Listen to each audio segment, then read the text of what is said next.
Bienvenue à tous pour cette petite vidéo explicative de la semaine 51 en haltéro et en force pour les neurotypes 2B et 3. Donc nous, pour cette semaine, tout simplement, rien ne change pour les cluster 7. On est toujours sur du 6-7 de 2 reps dans 40 secondes à réaliser. Dans l'objectif, on va chercher un tout petit peu plus lourd ou la même charge en étant un peu plus facile cette semaine. On a un RPE pardon, on a RPE 6, 7, 7, 8, 9 et 9,5. Donc, idéalement, on réitère la même charge que la semaine précédente. Il y a eu pas mal de pierres la semaine précédente avec des reps un peu plus lourds que prévu.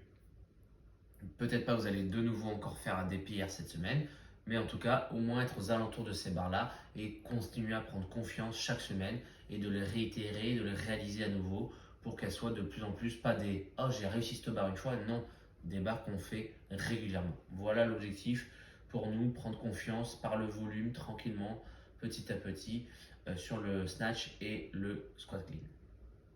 Pour nos blocs de squat, on retrouve toujours le même modèle pendant 3 semaines. Donc là, on est en semaine 2. Une recherche de 5 reps lourds du jour.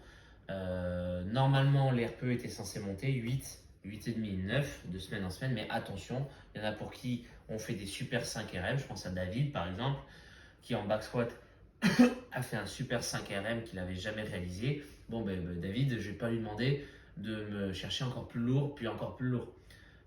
En fonction du nerveux du jour, vous avez une cible de ce que vous avez réalisé, soit par un super 5RM en première semaine, vous êtes un peu en dessous ou pas loin, soit vous avez comme moi caca culotte et donc vous avez fait un 5 reps avec de la marge en RPE 8 et là on va essayer de grappiller 8,5 puis 9. D'accord. Donc en fonction du jour, on adapte toujours le 5 reps.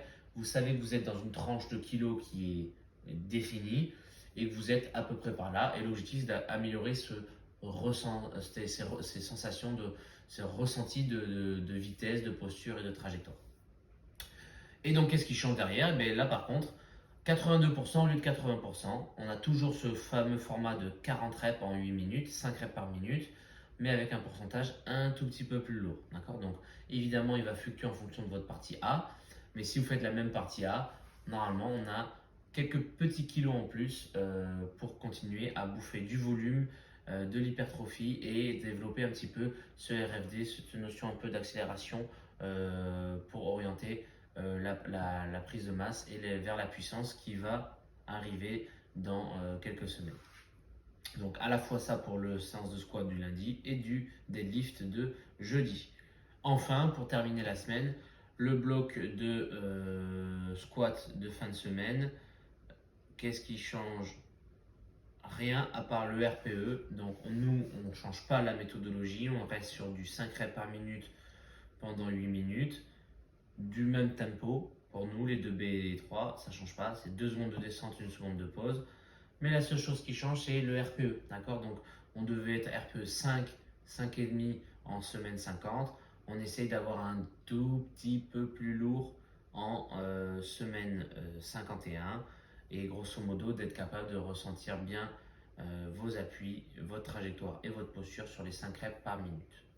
N'oubliez pas les exercices d'assistance qui sont là pour vous aider à développer soit un exercice qui va viser à travailler le muscle qui est soi-disant faible dans votre mouvement de squat et donc qui va renforcer ce muscle, soit des exercices qui vont renforcer la mécanique de votre squat avec des travails de posture ou des squats un peu différents. Je vous souhaite une bonne semaine à tous